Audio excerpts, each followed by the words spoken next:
प्रणाम सारा समय में आपका स्वागत है। मैं हूं अनुज शर्मा। बुलेटिन की शुरुआत करेंगे आज की बड़ी खबरों के साथ।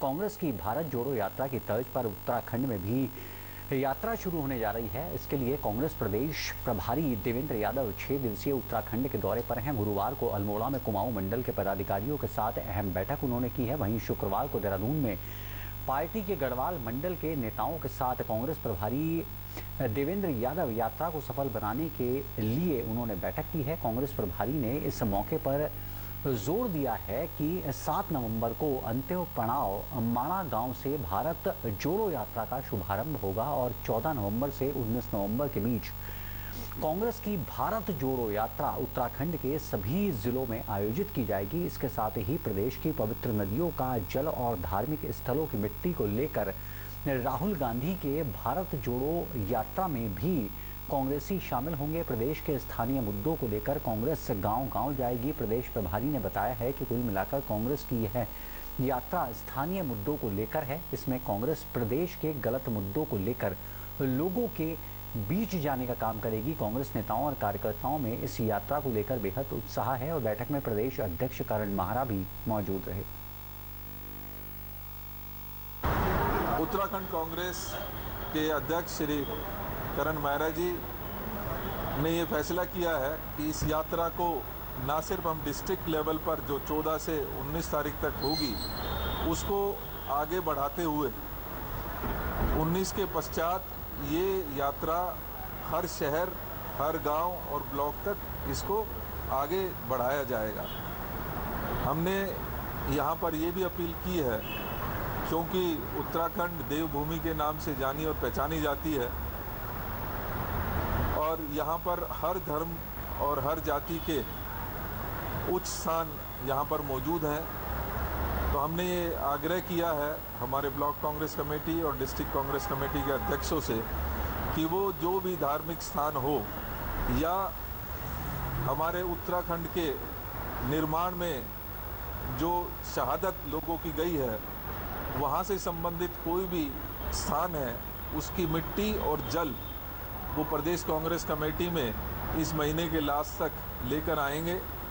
उस जल और मिट्टी को लेकर प्रदेश कांग्रेस कमेटी के जो नेतृत्व में जो हमारे वरिष्ठ नेता होंगे वो सभी माननीय राहुल गांधी जी को देंगे और उसको भेंट करेंगे।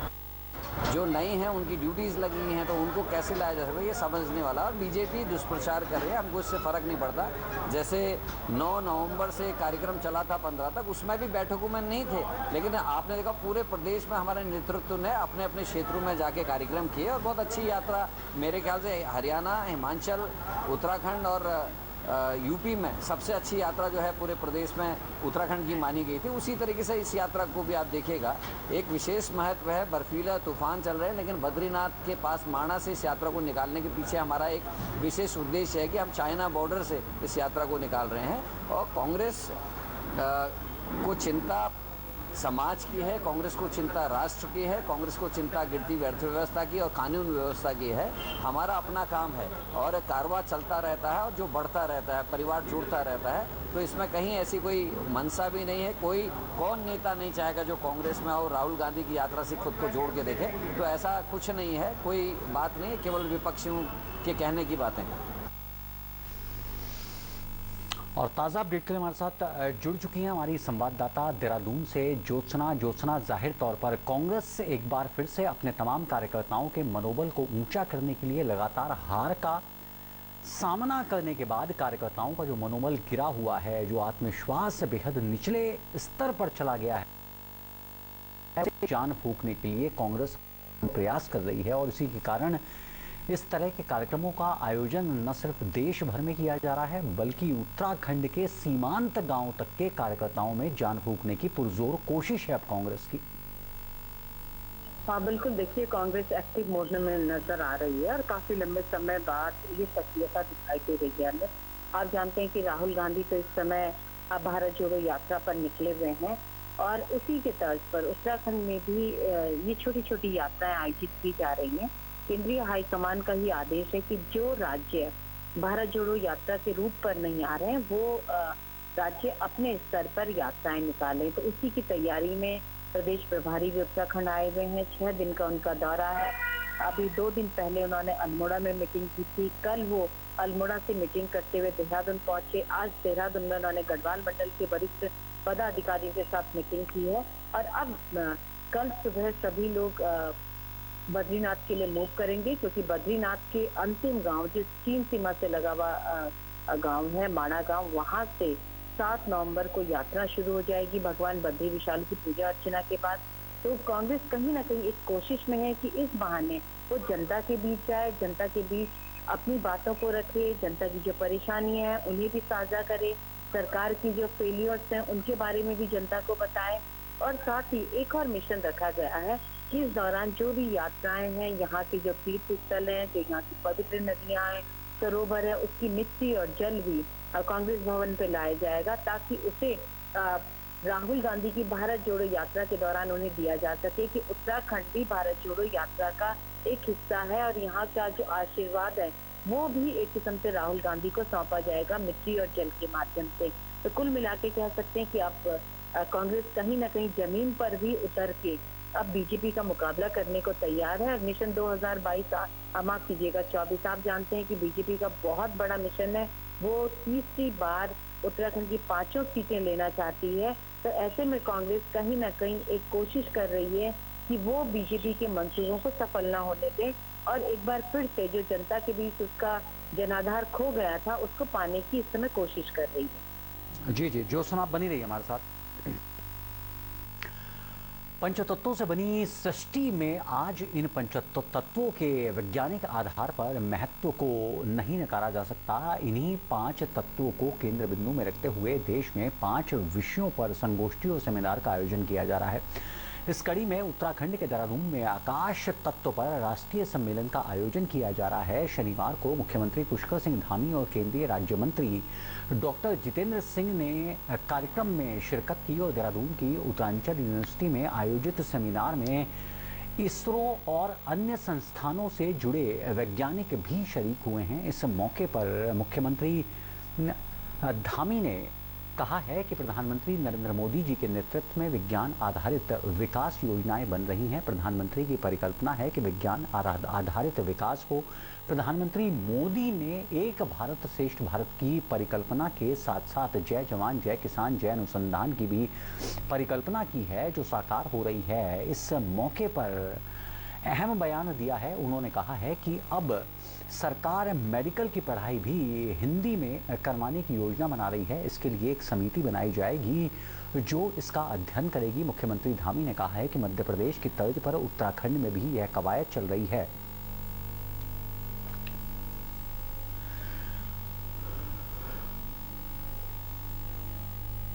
सारा जो विकास है वो साइंस एंड टेक्नोलॉजी आधारित हो। साइंस एंड टेक्नोलॉजी का अत्यधिक लाभ लिया जाए, उस पर काम किया जाए, उस पर आगे बढ़ा जाए। तो ये जो संगोष्ठी है, ये सम्मेलन है, उस दिशा में बहुत कारगर सिद्ध होगा। और जो प्रधानमंत्री जी की कल्पना है एक भारत श्रेष्ठ भारत, और भारत अनुसंधान के क्षेत्र में जो उन्होंने नारा दिया है जय जवान जय किसान जय विज्ञान और जय अनुसंधान, तो अनुसंधान के क्षेत्र में एक मील का पत्थर साबित होगा। यहाँ से इसकी शुरुआत हुई है। मैं सभी को अपनी शुभकामनाएं देता हूँ और जितने भी देश के वैज्ञानिक आए हैं, शिक्षाविद आए हैं, विद्वान आए हैं, उन सभी का यहाँ पर अभिनंदन करता हूँ। देखिए इस दिशा में हम लोग बहुत दिनों से काम कर रहे थे और जल्दी ही हमको इस दिशा में सफलता मिलेगी और हम इस दिशा में काम करेंगे। आज जो यहाँ पे प्रदर्शनी का या तत्वों का हुआ है, मेन इसका क्या कि मोदी जी का ये था कि 5 जगह होगा ये, और पहला उन्होंने उत्तराखंड चुना, तो उत्तराखंड चुना है पहला, और देहरादून में उत्तरांचल यूनिवर्सिटी में। तो मेरा अपना मानना कि इसमें साइंस के जो हमारे बच्चे हैं, जो जितने भी हमारे रिसर्चर हैं, उनको इसका बहुत बड़ा बेनिफिट मिलने वाला है। और ये 3 दिन का जो है यहाँ पे सोच है, 3 दिन तक लगातार, आज भी होगा, कल भी है ये, और एक प्रदर्शनी लगी हुई है इसी के बारे में। तो बहुत अच्छा मतलब जो है बच्चों को, हमारे बच्चों को इसमें वो मिलने वाला है, ज्ञान मिलने वाला है। क्योंकि जितने भी PhD है, रिसर्च है, साइंटिस्ट है, इसके बारे में बहुत अच्छी आज गोष्ठी हुई यहाँ पे प्रदर्शनी का। तो मैं तो बहुत बहुत बधाई देता हूँ माननीय मुख्यमंत्री जी को, हमारे जो है सेंटर के मिनिस्टर जितेंद्र जी को, और हमारे इसरो के चेयरमैन आए थे उनको। तो बहुत अच्छे साइंटिस्ट आए हैं, तो हमारे उत्तरांचल यूनिवर्सिटी के लिए बहुत अच्छा मील का पत्थर है कि हाँ। और ताज़ा अपडेट के लिए हमारे साथ जुड़ रही हैं देहरादून से ज्योत्सना। ज्योत्सना, जो आकाश विषय है ये किस तरह का मतलब विषय है, किस तरह का इस पर डिस्कशन किया जाना है, किस तरह का शोध किया जाना है, किस तरह की विचार गोष्ठी है? निश्चित तौर पर पंच महातत्व जिन्हें कहा गया है उनसे सृष्टि बनी है और इस तरह की जो गोष्ठी देख रहा हूँ, इस तरह का जो विचार विमर्श है, ये शायद देश में अपने आप में पहली बार है और बेहद अनूठा है। बिल्कुल आप सही कह रहे हैं। और हमारे सनातन जो धर्म है और परंपरा है उसमें पंच तत्वों से ही सृष्टि का निर्माण बताया गया है। और अनुज, आप मुझसे बेहतर इन बातों के बारे में जानते हैं। पर आज आधुनिक जब हम विज्ञान की बात करते हैं तो देखिए पंच तत्वों को कोई नकार नहीं पा रहा है, क्योंकि सनातन धर्म में बहुत सारे लोग इस विषय पर ये कह सकते थे कि ये रूढ़िवादी विचार है। लेकिन आप सोचिए कि आकाश का अपना महत्व है आज की साइंस एंड टेक्नोलॉजी में, तो वायु का अपना महत्व है। वहीं अगर हम धरती की बात करें, अग्नि की बात करें, हर किसी का अपना एक महत्व है। तो जो पंच तत्व है उनमें से आकाश तत्व के लिए देहरादून को चुना गया और ये प्रधानमंत्री मोदी के पहल पर ही आयोजन हुआ है। कि जो हम आकाश तत्व की बात करते हैं तो इसमें क्या नहीं है। आज हम सौर ऊर्जा की बात कर रहे हैं, आज हम चांद पे जाने की बात कर रहे हैं, आज हम मंगल पर जा रहे हैं। मतलब सारी चीजें हैं, हमारा तारा मंडल है, हमारा जितना गैलेक्सी है, सब आकाश तत्व में ही है। सारी चीजें हैं। हमें यहाँ से नीला जरूर दिखाई देता है अनुज, लेकिन उसके अंदर जो रहस्य छुपे हुए हैं वो वैज्ञानिक आज भी उस पर लगातार शोध कर रहे हैं। और आप ये देखिए कि हमारी जो पौराणिक गणना थी, उस गणना में कितनी जबरदस्त वो काल गणना होती थी कि आज तो वैज्ञानिक अपने टेक्नोलॉजी के माध्यम से ये बता पाते हैं कि सूर्य ग्रहण कब होगा, चंद्र ग्रहण कब होगा। लेकिन हमारे पंचांग में तो पहले से ये व्यवस्था चली आती है और पंचांग में जो गणना होती है वो तो बहुत माइनर और माइक्रो गणना होती है, वो किसी इंस्ट्रूमेंट से नहीं होती है। तो ये सब चीजें हैं कि हमारा जो सनातन ज्ञान है और वर्तमान साइंस और टेक्नोलॉजी है किस तरीके से आगे बढ़ रही है, उसके बारे में देश दुनिया जाने, उसके बारे में आज के रिसर्चर जाने, छात्र जाने कि किस तरीके से काम हो रहा है। तो आपने जैसा कहा कि अपने आप में अनूठा एक ये विषय रखा गया है, बिल्कुल अनूठा है। आपने भी कभी नहीं सुना होगा और मैंने भी कभी इस तरीके की कवरेज नहीं की है। ये सुना है कि आकाश तत्व को लेकर एक राष्ट्रीय स्तरीय सेमिनार यहाँ पर हो रहा है, जिसमें खास तौर पर केंद्र से science and technology minister Jitendra Singh आए हुए थे, मुख्यमंत्री खुद मौजूद थे, कई विद्वान लोग इसमें मौजूद हैं, कई रिसर्च स्कॉलर मौजूद हैं जो अपने रिसर्च पेपर यहाँ पर रख रहे हैं बच्चों के सामने और हर किसी को रूबरू करवा रहे हैं कि आखिर जो पंच तत्व हैं उनका आज के दिन किस तरीके से साइंस में और टेक्नोलॉजी में उपयोग हो रहा है और किस तरीके से इस क्षेत्र में रिसर्च हो रहे हैं। चलिए, बहरहाल विश्व गुरु कहे जाने वाले भारतवर्ष की संतान ने आधुनिकता की अंधी दौड़ में ज्योत्सना यदि अपनी वैदिक परंपराओं को नकारा ना होता, उसे पीछे छोड़ा ना होता, आधुनिकता की अंधी दौड़ में अंधा होकर अपनी परंपराओं को, अपनी वैदिक परंपराओं को, अपनी शास्त्रीय परंपराओं को पीछे ना छोड़ा होता, तो शायद आज भी हम विश्वगुरु होते और इस तरह की गोष्ठियों की जरूरत ना पड़ती। संपूर्ण सृष्टि का विज्ञान आज भी हमारे शास्त्रों में मौजूद है। जरूरत है तो कम से कम इसको पहचानने की, इसको इंटरप्रीट करने की और आधुनिकता की, इस पाश्चात्य सभ्यता की इस चकाचौंध से बाहर निकलकर अपने आप को पहचानने की कि हम क्या थे और क्या हैं। बहरहाल ज्योत्सना, इस तमाम बातचीत और जानकारी के लिए आपका बहुत बहुत शुक्रिया। मुख्यमंत्री धामी ने अधिकारियों को निर्देशित किया है कि प्रदेश में भर्ती प्रक्रियाओं में तेजी लाई जाए। सभी सचिव अपने विभागों की रिक्तियों की सूचना 1 सप्ताह के भीतर उपलब्ध कराएं, जिसमें सभी विभागों के कुल पदों का विवरण, वर्तमान में कार्यरत एवं रिक्त पदों का पूर्ण विवरण शामिल हो। सचिवालय में शनिवार को अधिकारियों के साथ बैठक में मुख्यमंत्री ने निर्देश दिए हैं कि रोजगार एवं स्वरोजगार के लिए सेवा योजन एवं विकास विभाग द्वारा नियमित रोजगार मेलों का आयोजन किया जाए, जिसमें औद्योगिक संगठनों का भी सहयोग लिया जाए, जिससे राज्य में अधिक से अधिक लोगों को रोजगार मिल सके। और ताज़ा अपडेट के लिए हमारे साथ एक बार फिर से जुड़ चुकी हैं राजधानी देहरादून से हमारी संवाददाता ज्योत्सना। निश्चित तौर पर एक बेहद ही कहें तो एक अच्छी पहल है ऐसे लोगों के लिए जो प्रतिभा तो रखते हैं लेकिन रोजगार के अवसर भी उनके पास होते हैं, लेकिन वो उस प्लेटफॉर्म तक नहीं पहुंच पाते। जानकारी के अभाव में, योग्यता होते हुए एक बेहतर प्लेटफॉर्म के अभाव में। अब शायद ये जो कोशिश है ये ऐसे ही बेरोजगारों की मदद कर सके।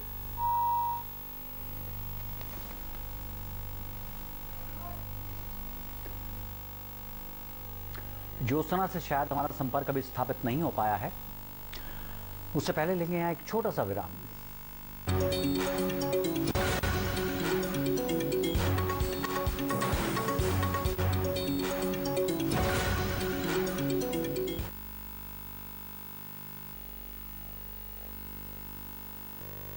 अंधेरों को उजालों से मिटाया है, सड़कों को मंजिल से मिलाया है।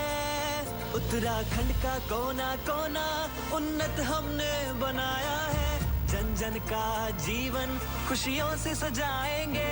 उत्तराखंड को सर्वश्रेष्ठ हम बनाएंगे। एक ही लक्ष्य, एक ही सपना, करे उन्नति उत्तराखंड अपना। रेल दौड़ेगी हर शहर गांव, उत्तराखंड को जोड़ेगी उड़ान योजना। मुफ्त 3 गैस सिलेंडर से राहत दिलाएंगे। जन जन का जीवन खुशियों से सजाएंगे। उत्तराखंड को सर्वश्रेष्ठ हम बनाएंगे। विकल्प रहित संकल्प के साथ उत्तराखंड के माननीय मुख्यमंत्री श्री पुष्कर सिंह धामी जी के नेतृत्व में उत्तराखंड में आम जनता का जीवन सरल बनाने के लिए अनेकों योजनाओं का शुभारंभ किया गया। 4 धाम यात्रा मार्ग में बेहतर अवस्थापना विकास और उत्तराखंड सरकार के कुशल यात्रा प्रबंधन से इस वर्ष 35 लाख से अधिक श्रद्धालु 4 धाम के दर्शन कर चुके हैं। क्योंकि आवागमन बना आसान, साथ ही वर्ष 2025 तक उत्तराखंड को आदर्श राज्य बनाने के लिए अनेकों कार्य किए जा रहे हैं। एक ही लक्ष्य, एक ही सपना, सर्वश्रेष्ठ बने उत्तराखंड अपना।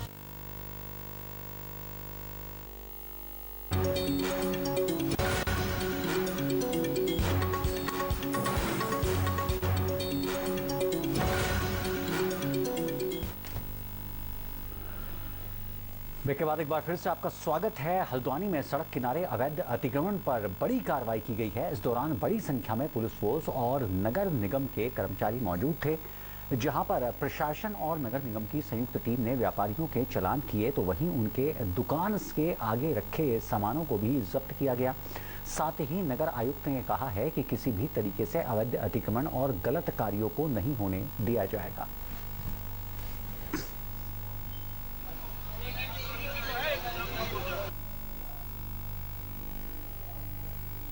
अतिक्रमण और सफाई को लेकर संयुक्त अभियान चल रहा है। इसमें जहां पर कूड़े भी पाए जा रहे हैं उनका भी चालान किया जा रहा है। जिनके सामान बाहर पाया जा रहा है उनका सामान जब्त भी किया जा रहा है, चालान भी किया जा रहा है। गाड़ियां जो नो पार्किंग में खड़ी हैं उनका भी चालान किया जा रहा है। यद्यपि ये मेरा मानना है कि पिछली बार जो कार्रवाई हुई थी, आज जब हम कार्रवाई के लिए निकले हैं तो काफ़ी अच्छी स्थिति दिख रही है। लेकिन फिर भी जो यहाँ के जो व्यापारी हैं उनके सामने कूड़ा, उन्होंने अपना डस्टबिन नहीं रखा हुआ है। वो अपना कूड़ा जो उनके वर्किंग से निकलता है वो उसके बाद सड़कों पर किनारे रख रहे हैं, जिसको हमें उठाना पड़ता है। हमने उनको अवेयर किया है कि डस्टबिन अपना कूड़ा रखें। और प्रत्येक दिन हम 10 बजे से लेकर के 2 बजे के बीच में जो कमर्शियल एरिया खुल जाता है उस समय कूड़ा उठाने का काम करेंगे।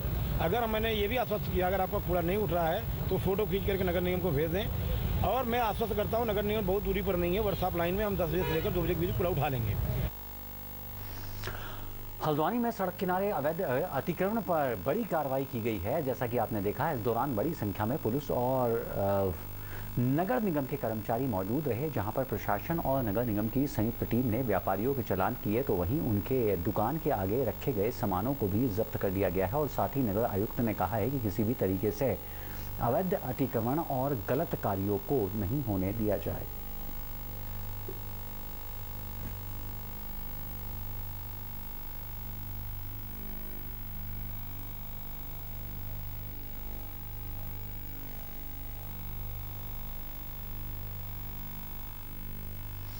अल्मोड़ा के सोमन सिंह जीना विश्वविद्यालय के पहले कुलपति प्रोफेसर नरेंद्र सिंह भंडारी ने इस्तीफा दे दिया है, जिनके बाद चर्चाओं का बाजार गर्म हो गया है। हालांकि कुलपति व्यक्तिगत कारणों से त्यागपत्र देने की बात कह रहे हैं, लेकिन इस पर तरह तरह के कयास भी लगाए जा रहे हैं।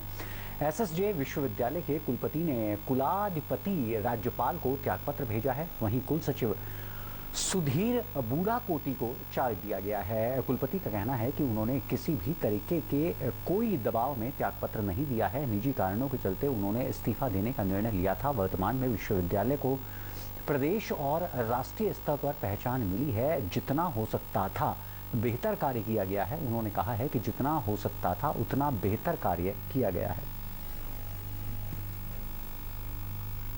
यह है कि मैंने मेरा ये मानना है कि जितना मैंने समय जितनी जो मुझे जो जिम्मेदारियां दी गई थी, बड़ी जितना संभव हो सका मैं अपनी क्षमताओं के अनुसार मैंने अपनी जिम्मेदारियों को निभाया है। विश्वविद्यालय से संबंधित, क्योंकि मैं यही हूँ, मैं यहीं पर इसी कैंपस का शिक्षक हूँ, तो कोई भी न छात्र संघ से संबंधित कोई इशू है और उसकी तो सारी तैयारियाँ करवा ली थी हमने, करीब तैयारियाँ करवा ली थी और यूनिवर्सिटीज़ के साथ भी कोऑर्डिनेशन में थे। उसको कराने में हम पूर्ण रूप से सक्षम हैं कराने के लिए, वो तो अपनी जगह ठीक है, लेकिन ये कोई इशू नहीं था मेरे इस्तीफे का। अच्छा, तो सर क्या कोई सर कोर्ट वाला कोई मामला भी ऐसा रहा है? ऐसा भी कुछ नहीं है अभी, जब चीज़ें आगे कोर्ट का भी चल ही रहा है। यहाँ वक्त हो चला एक छोटे से ब्रेक का। ब्रेक के उस पार भी खबरों का सिलसिला जारी रहेगा। आप चलते रहिए सहारा समय के साथ।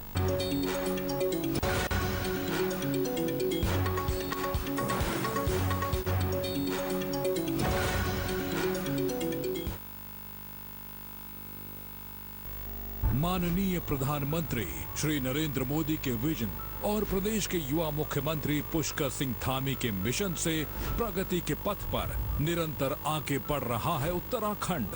रोजगार, शिक्षा, स्वास्थ्य, निवेश और भ्रष्टाचार मुक्त उत्तराखंड के सपने को साकार कर रही है उत्तराखंड सरकार। पर्यटन से राज्य में मिल रहे हैं आर्थिक प्रगति को पंख। उत्तराखंड के सीएम तक पहुंच रही जनता की आवाज। उत्तराखंड में बढ़ता निवेश बन रहा है विकास का मुख्य आधार। राज्य की जनता की सुनी मन की बात मिलने जा रहा है राज्य को मजबूत भू कानून का आधार। उत्तराखंड के वीर सैनिकों का हो रहा है सम्मान। प्रदेश में भ्रष्टाचार पर की बड़ी चोट। सुखी, समृद्ध, खुशहाली की तरफ लगातार है बढ़ना। जन जन का है सपना, आगे बढ़ता रहे उत्तराखंड अपना।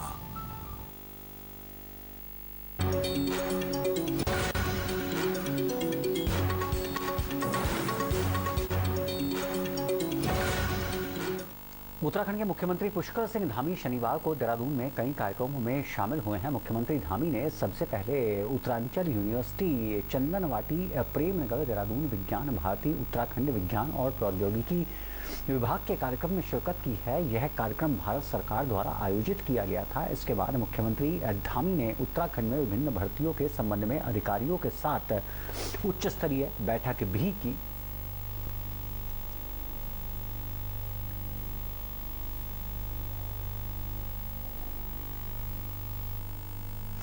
चमोली में बीजेपी प्रदेश अध्यक्ष महेंद्र भट्ट ने इगास पर अपनी पैतृक गांव ब्राह्मण में मनाई है। भट्ट ने ढोल बाजे और भेलो भी खेला। महेंद्र भट्ट ने कहा है कि इगास पर भेलो हमारी प्राचीन परंपरा का हिस्सा है। इसको सजो कर रखना हमारा सबका कर्तव्य है। इसे हमारी संस्कृति का प्रचार प्रसार होगा। ग्रामीणों और कार्यकर्ताओं के साथ उन्होंने झूलेलो नृत्य भी किया।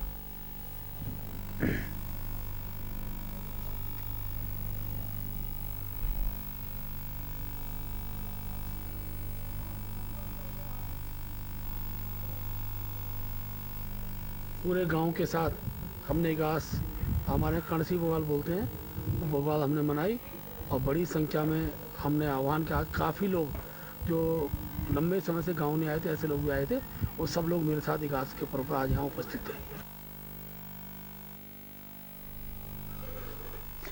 देहरादून में फिलहाल दिवाली के धुएं से प्रदूषण से कोई राहत नहीं मिलने जा रही है। मौसम विभाग के मुताबिक फिलहाल मौसम शुष्क रहेगा। बारिश के आसार नजर नहीं आ रहे हैं और आने वाले दिनों में मौसम का मिजाज यही रहेगा। तापमान भी सामान्य बना रहेगा। यह जानकारी मौसम विभाग के निदेशक विक्रम सिंह ने दी है।